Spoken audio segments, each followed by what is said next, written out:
বাবা ফিরসাব আসলা ভুয়াও যে ফিরসাব ওই বাইরকম কোনো মূলনীতি নাই। এটা আমানতদারির ব্যাপার।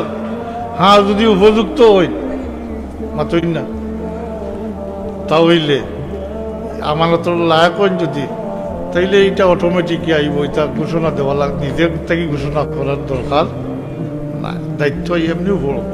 আমি এক দরবারও গেলাম, একবার নিলাম আর গেলাম মানে আমার দরিয়া 19 গিয়া জিয়ারতও গেছি, দেখি আম মানুষ, এটা তো বাটি অঞ্চলের মানুষ একেবারে কোনো কিছু জানে না। তা সেলাম করো কইলে এটাও মাটিতে দণ্ড করে দেয়, মাতই না, দণ্ড করে দেয়।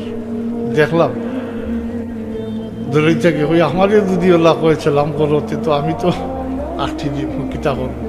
যখন আমি গেলাম পিছনে জিয়ারত করলাম, আমার আর কিছু কইছে নিছেন না, খাদি মরিয়াও হয়ে যাচ্ছে, জিয়ারত করিয়া আইছি। আন্দাজ করলাম ও তো যদি বলা আজকালকুর